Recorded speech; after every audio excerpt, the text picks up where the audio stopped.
السلام علیکم۔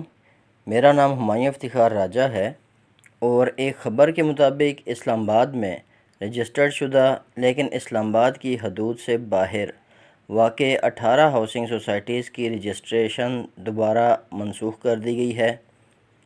جولائی میں ان ہاؤسنگ سوسائٹیز کی رجسٹریشن منسوخ کی گئی تھیں، لیکن کچھ عرصے کے لیے اسٹے آرڈر کی وجہ سے منسوخی کے احکامات روک دیے گئے تھے۔ سوسائٹیز کو کہا گیا تھا کہ وہ جس ضلع میں واقع ہیں اسی ضلع میں اپنی سوسائٹیز کو دوبارہ رجسٹرڈ کروا لیں۔ اسٹے آرڈر ختم ہونے پر دوبارہ deputy commissioner registrar cooperative housing societies نے اپنے اختیارات کو استعمال کرتے ہوئے ان سوسائٹیز کی رجسٹریشن منسوخ کر دی ہے۔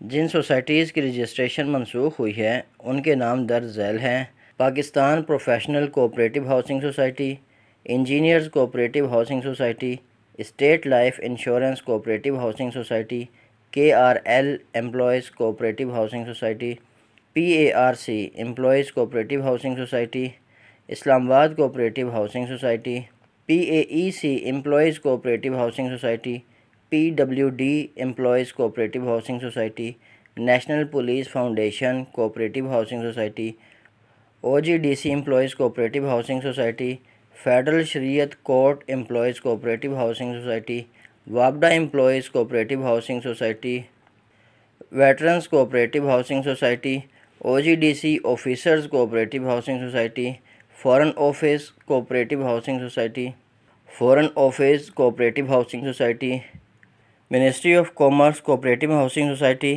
Pakistan employees cooperative housing society. Islamabad capital territories یعنی ICT کے ترجمان کے مطابق ہاؤسنگ سوسائٹیز کی دو قسمیں ہیں، یعنی ایک ہاؤسنگ سکیمز اور دوسری کوآپریٹو ہاؤسنگ سوسائٹیز۔ اس میں جو ہاؤسنگ سوسائٹیز ہیں ان کا معاملہ CDA کے ذریعے نپٹایا جاتا ہے، جبکہ دوسرے نمبر پہ جو کوآپریٹو ہاؤسنگ سوسائٹیز ہے ان کو ڈیل ICT رجسٹرار کرتا ہے۔ یہ 18 منسوخ شدہ سوسائٹیز ICT رجسٹرار آفس میں رجسٹرڈ تھیں اور اصل میں پنجاب کے حدود میں آتی تھیں۔ اگر تفصیلاً دیکھا جائے تو کیپٹل ڈیولپمنٹ اتھارٹی نے حال ہی میں جن 18 ہاؤسنگ سوسائٹیز کے NOCs منسوخ کیے ہیں، یہ سوسائٹیز پہلے سے آگاہ کیے جانے کے باوجود متعلقہ حکام کے ساتھ رجسٹرڈ ہونے میں ناکام رہی تھیں، جبکہ اسلام آباد کے منظرنامے پر غیر مجاز ہاؤسنگ سوسائٹیز کا راج ہے۔ اسلام آباد کی 200 ہاؤسنگ سوسائٹیز میں سے صرف 22 قانونی ہیں اور 140 نے کبھی بھی ضروری اپروولز کے لیے CDA سے رجوع ہی نہیں کیا۔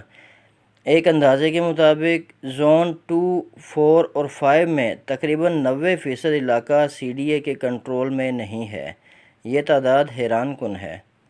سوال یہ پیدا ہوتا ہے کہ CDA کے نوٹس لیے بغیر غیر قانونی سوسائٹیز ICT میں کیسے پھیل سکتی ہیں؟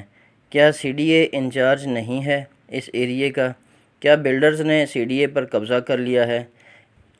کیپٹل ڈیولپمنٹ آرڈیننس 1960 نے CDA کو اسلام آباد کی مرحلہ وار اور منصوبہ بند ترقی کی واحد ذمہ داری سونپی تھی، تاہم CDA ایک پرانی منصوبہ بندی کے ساتھ ایک سرکاری بیوروکریسی بنا ہوا ہے جو اسلام آباد کی نقل مکانی کی ریکوائرمنٹ کو سمجھنے سے قاصر ہے۔ اس نے اسلام آباد کے پلان کو اپ ڈیٹ کرنے کی ریکوائرمنٹ کو فیل ہی نہیں کیا، جس سے بہت زیادہ ڈیمانڈ پیدا ہو گئی ہے۔ اچھا، ایک طرف دیکھا جائے تو CDA اسلام آباد کی حدود سے باہر جتنی بھی سوسائٹیز ہیں ان کو NOC دینے لگا ہے، لیکن اسلام آباد کی حدود کے اندر صرف 22 سوسائٹیز کو اس نے NOC دی ہے، جبکہ 144 کو بھی تک NOC ملا ہی نہیں ہے۔ دوسری طرف جو بلڈنگ کنسٹرکشن رولز ہیں، دنیا اپورڈ ڈائریکشن کی طرف جا رہی ہے، ورٹیکل کنسٹرکشن ہو رہی ہے، لیکن CDA ابھی تک 2 منزلہ سے اوپر جانے پہ تیار نہیں ہے، اور جو کمرشل بھی ہے وہ بھی میکسیمم 6-7 منزلہ کی بڑی مشکل سے پرمیشن ملتی ہے۔ اس کے علاوہ CDA نے private developer investment frame work اور بلڈنگ گائیڈز لائن بھی تیار نہیں کی، کیونکہ اس نے ریگولیٹر اور ڈیولپر دونوں کے اختیارات چھوڑنے کے کافی مشورے کے باوجود ڈیولپمنٹ پر اجارداری قائم کی ہوئی ہے۔ چلیں، جو کچھ ہوا اسے شہری تباہی کے طور پر بیان کیا جا سکتا ہے۔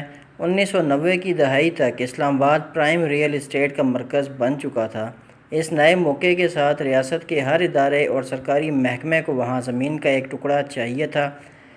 پرائیویٹ ہاؤسنگ سوسائٹیوں کی فہرست پر ایک نظر ڈالنے سے پتہ چلتا ہے کہ زیادہ تر سرکاری محکمے سویلین اور ملٹری دونوں ہی ہاؤسنگ سوسائٹیز بنانے کے کاروبار میں ہیں۔ سی ڈی اے کو کوئی بھی این او سی دینے میں اوسطاً 2.5 سال لگتے ہیں، جبکہ ایک کیس میں زیادہ سے زیادہ 9 سال تک کا وقت لگ جاتا ہے۔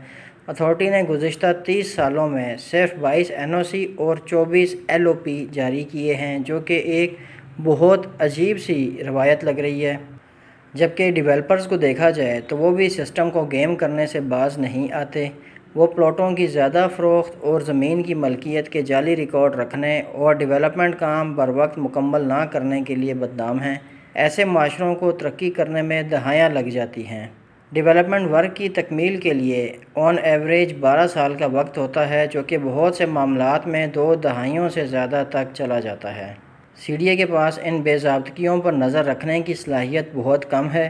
2017 میں سی ڈی اے کے ایک آڈٹ سے پتہ چلا کہ یہ جعلی اور فرضی دستاویزات پر این او سی جاری کرنے اور قومی احتساب بیورو کے نوٹس کے بعد بھی این او سی کی منسوخی سمیت بہت سی سرگرمیوں میں ملوث ہے۔ مقررہ مدت میں پروجیکٹ مکمل نہ کرنے پر، سوسائٹیز کے ترقیاتی کام مکمل نہ کرنے پر، گروی رکھے گئے رقبے کا 30% فروخت نہ کرنا، بینک گارنٹی نہ لینا اور اسپانسرز کو ناجائز فائدہ پہنچانے کی خلاف بھی کارروائی کی کمی تھی۔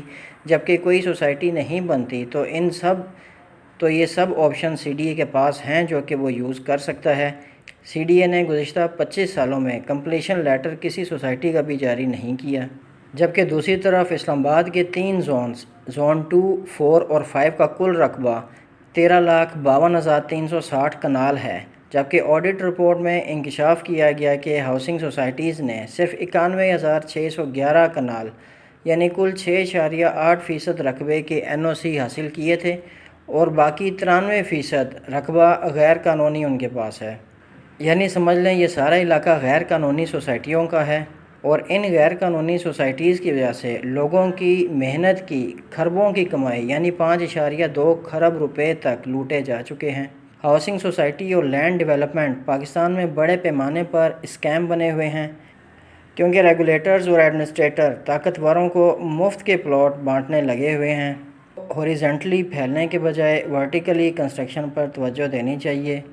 اگر اس لسٹ کو دیکھا جائے جتنی بھی سوسائٹیز کے این او سی کینسل ہوئے ہے تو اس کے اندر P W D housing society, national police foundation یعنی O9 سوسائٹی جو ہے اس کا نام بھی شامل ہے، جبکہ یہ آلموسٹ 90 to 100% ڈیولپ ہو چکی ہیں۔ کوئی پلاٹ آلموسٹ یہاں پر باقی نہیں ہے، لیکن اب جا کر اتنی ساری لینڈ ڈیولپ ہو چکی ہے، لوگ آباد ہو چکے ہیں، اب جا کر ان کا این او سی کینسل کیا جا رہا ہے، اور یہ معلوم ہوا ہے کہ جی یہ اس ضلع میں آتے ہی نہیں ہیں، اسلام آباد کی حدود میں فال ہی نہیں کرتے، تو یہ پنڈی ضلع میں آتے ہیں، وہاں سے رجسٹرڈ کیا جائے۔ تو یہ ایک عجیب سی بات ہے۔ ملک کے اپنے رولز ہونے چاہیے، لوگوں کی ذمہ داریاں تقسیم ہونی چاہیے تاکہ وہ ایک پراپر وے میں کام کر سکیں۔ چلیں آج کے لیے اتنا ہی، مجھے اپنی دعا میں یاد رکھیے گا، میرا چینل سبسکرائب کیجیے گا۔ بہت شکریہ، اللہ حافظ۔